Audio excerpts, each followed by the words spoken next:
트럼프 미국 대통령이 상호 관세의 보복 대응에 나선 중국은 관세를 더 올리고 나머지 국가는 일시 유예하겠다고 밝혔습니다. 이에 따라 중국은 125% 관세가 적용되고 한국을 비롯한 다른 국가는 10% 기본 관세가 부과됩니다.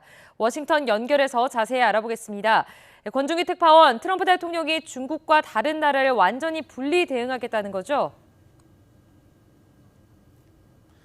그렇습니다. 조금 전 트럼프 대통령이 백악관에서 기자들을 만나 관세와 관련한 분리 대응 방침을 분명히 했습니다. 미국 관세에 보복 대응한 중국에는 더 큰 관세를 매기고 다른 나라는 상호 관세를 유예하겠다고 밝혔습니다. 트럼프 대통령은 앞서 SNS에 올린 글에서 중국이 세계 시장에 대한 존중을 보이지 않았다며 125% 관세를 즉시 부과하겠다고 말했습니다. 중국에 매긴 104% 관세율에서 21%를 추가로 더 붙이겠다는 겁니다. 트럼프 대통령은 중국이 다른 나라를 갈취하던 날들은 더 이상 용납되지 않는다는 사실을 깨닫길 바란다고 덧붙였습니다. 다만 중국과의 합의가 이루어질 수도 있다며 대화의 여지는 남겨뒀습니다.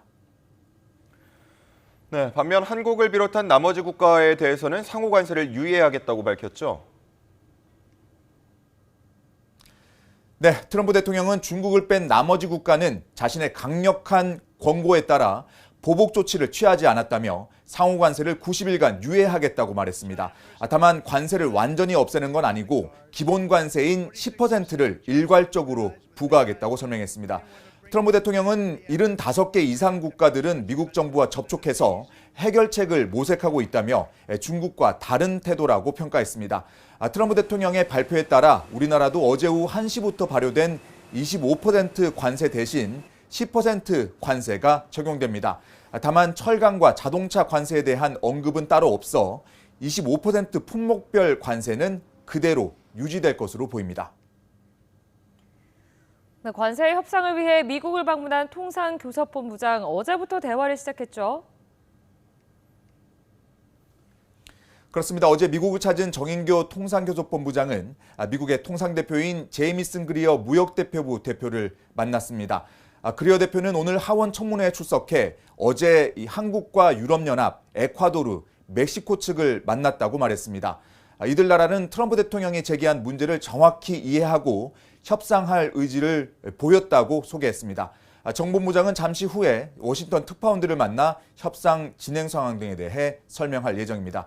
이런 가운데 스콧 베선트 미국 재무부 장관은 이번 관세 유예 조치가 주가 급락 때문이 아니라 협상할 시간이 필요해서라고 말했습니다.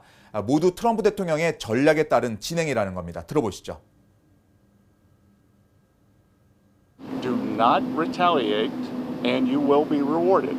So every country in the world who wants to come and negotiate, we are willing to hear you.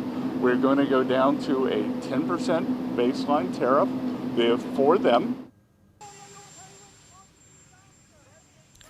트럼프 대통령도 사람들이 관세에 겁을 좀 먹었지만 상황이 예상보다 더 빠르게 잘 풀리고 있다며 이 모든 것이 자신의 큰 그림이었다고 주장했습니다.